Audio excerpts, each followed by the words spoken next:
नमस्ते। कभी सोचा है कि जब हम फाइन आर्ट कहते हैं तो उसका असली मतलब क्या होता है? ये शब्द हम सबने कहीं न कहीं सुना है, पर इसके पीछे की कहानी क्या है? चलिए, आज इसी को समझते हैं। तो सबसे पहला और सबसे ज़रूरी सवाल, फाइन आर्ट में ये जो शब्द है फाइन, इसका मतलब क्या है?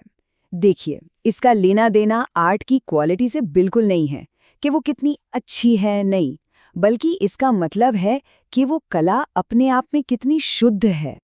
अगर हम इतिहास में झांकें तो फाइन आर्ट वो कला थी जो बस खूबसूरती के लिए और सोचने पर मजबूर करने के लिए बनाई जाती थी। और ये आइडिया आया था इटली के रेनेसां काल से, जब कला को रोजमर्रा के कामकाज से बिल्कुल अलग देखा जाने लगा। मतलब कला बस कला के लिए। उस जमाने में ना, कलाकार की कल्पना को सबसे ऊपर रखा जाता था। माना जाता था कि सबसे बड़ी कला वही है जिसमें आर्टिस्ट की सोच, उसकी कल्पना बिना किसी रोक टोक के बाहर आ सके, किसी भी तरह की प्रैक्टिकल बंदिशों से आजाद। जैसे मान लीजिए एक चायदानी बनाने और उसे सजाने की सीमाओं से एकदम परे। तो फिर कौन सी थी वो कलाएं जिन्हें असल में फाइन आर्ट का दर्जा मिला था? चलिए देखते हैं उन शुरुआती 5 कलाओं को। और इनमें भी पता है, एक तरह की रैंकिंग थी। ये हैं वो 5 मुख्य fine arts: painting, sculpture, architecture, music और पोइट्री। मतलब चित्रकला, मूर्तिकला, वास्तुकला, संगीत और कविता। सदियों तक यूरोप की बड़ी बड़ी अकादमियों में इन्हीं का बोलबाला था। और मजे की बात तो ये है कि इन कलाओं के अंदर भी एक ऊंच नीच का सिस्टम था। जैसे इतिहास से जुड़े बड़े बड़े सीन्स को पेंट करना, उसे सबसे ऊंचा दर्जा दिया जाता था। क्यों? क्योंकि उसमें कल्पना का जोर सबसे ज्यादा लगता था।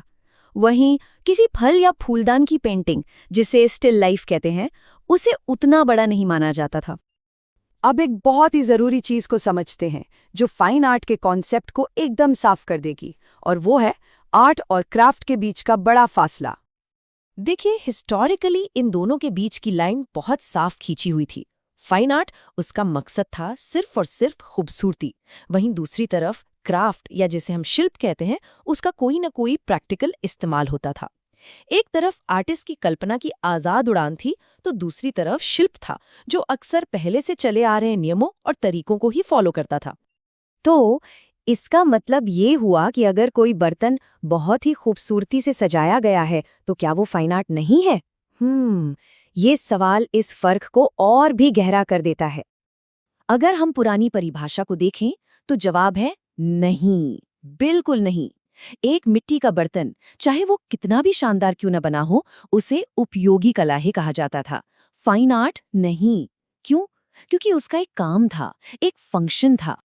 पर कहानी यहीं खत्म नहीं होती, क्योंकि वक्त के साथ साथ परिभाषाएं भी तो बदलती हैं, है ना? तो चलिए देखते हैं कि ये जो इतनी सख्त परिभाषा थी, वो धीरे धीरे कैसे बदली।